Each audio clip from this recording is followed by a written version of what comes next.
Assalamualaikum dan salam sejahtera semua. Terima kasih kerana masih lagi sudi menonton perkongsian saya berkenaan dengan penataran Bahasa Melayu SPM 2021. Jadi saya ingin berkongsi yang paling mungkin ramai yang nak tengok berkenaan dengan soalan kertas 2 bahagian C, soalan rumusan. Jadi kalau semua dah bersedia dan nak tahu lebih lanjut berkenaan dengan penataran untuk soalan rumusan, mari sama-sama kita saksikan video ini. Silakan. Okey, seperti yang semua boleh lihat di skrin untuk bahagian C soalan rumusan, markahnya sama macam yang lepas 30 markah. Tetapi walaupun markahnya sama, tetapi bentuk soalan dan juga cara menjawabnya tapi berbeza.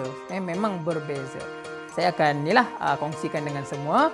Jadi ini secara ringkas saya buat dalam bentuk carta supaya semua lebih mudah faham. Untuk rumusan seperti biasa untuk markah isi keseluruhan 20 markah, 10 markah bahasa. Pecahannya pendahuluan 2 markah, isi 16 markah, kesimpulan 2 markah, 8 isi sekurang-kurangnya. Perbezaannya di mana?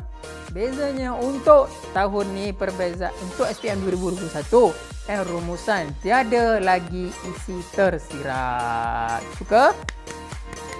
Tetapi untuk rumusan pasal ni saya tulis wajib ambil dari setiap bahan, sentuh setiap fokus. Apa tu? Sabar, saya akan terangkan slide yang berikutnya. Ni panduan kepada guru yang mungkin kat sekolah, cikgu tolong buat soalan rumusan. Cikgu kita pun pening macam mana nak buat soalan rumusan ni. Jadi ini syarat-syarat yang perlu kita ambil dan tahu untuk membuat soalan rumusan. Yang pertama, panjang petikan tidak melebihi 300 patah perkataan. Petikan mempunyai sekurang-kurangnya 2 fokus. Apa fokus tu? Sabar, nanti saya terangkan.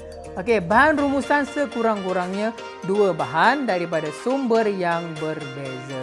Saya ulang, 2 bahan daripada sumber yang berbeza. Sama ada petikan prosa, puisi, grafik dan sebagainya.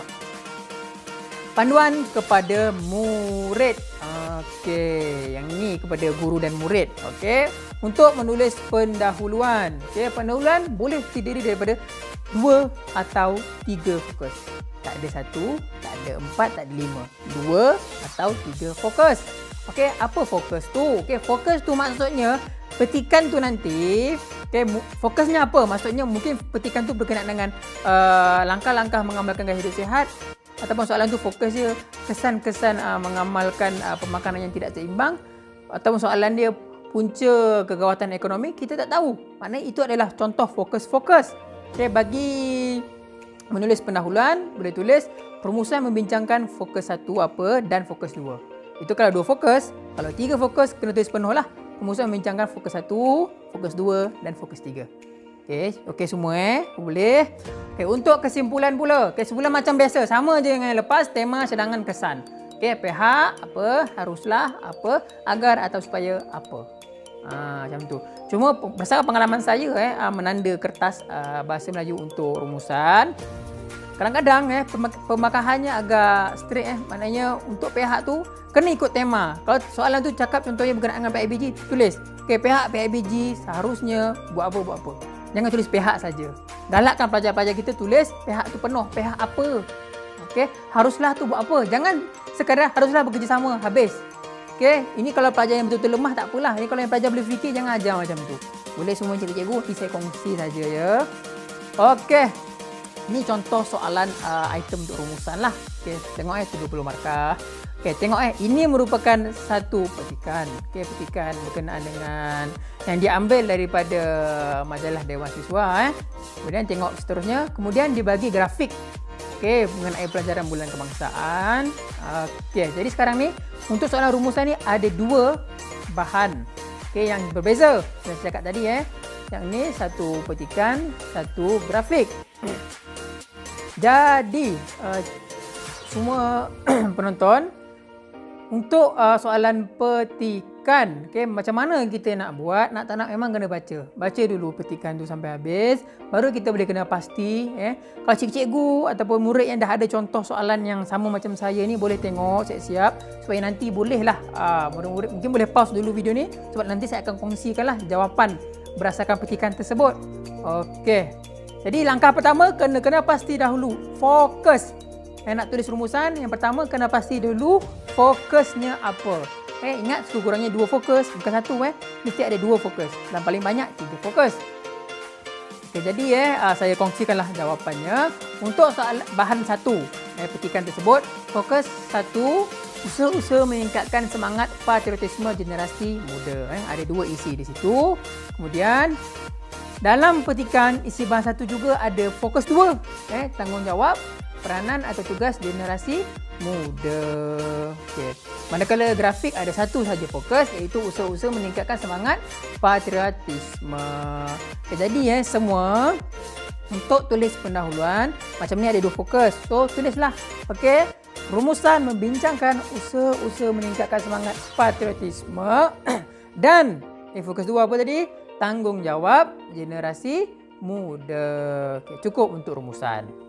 Okey. Cikgu macam mana pula nak tulis dia punya isi? Okey, mungkin ada yang bertanya, nak buat berapa perenggan? Contoh, kan?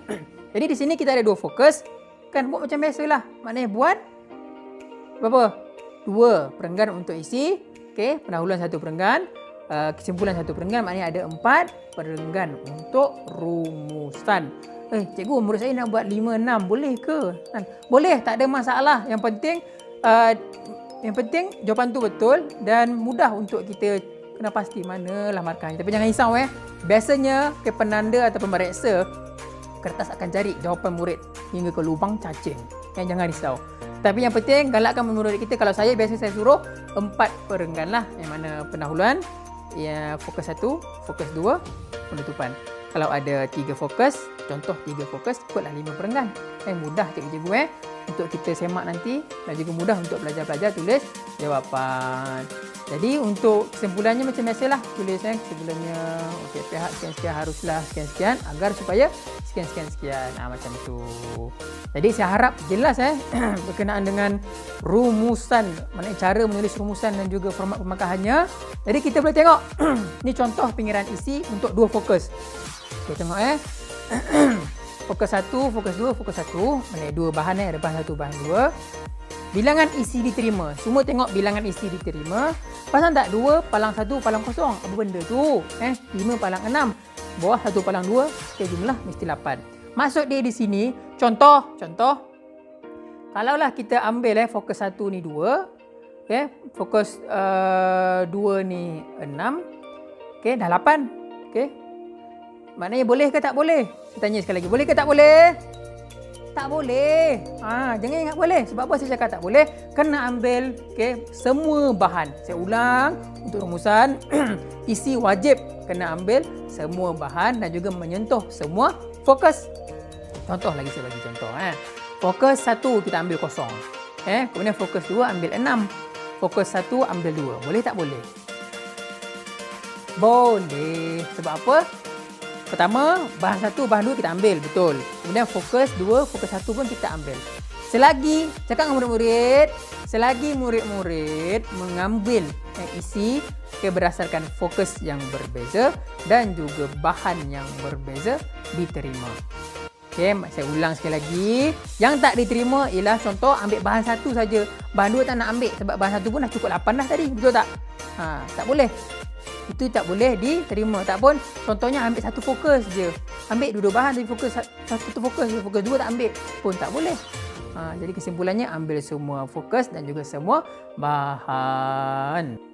Baiklah semua. Alhamdulillah akhirnya kita berada di penghujung perkongsian berkenaan dengan penataran BM SPM kertas 2 tahun 2021 khususnya untuk soalan rumusan.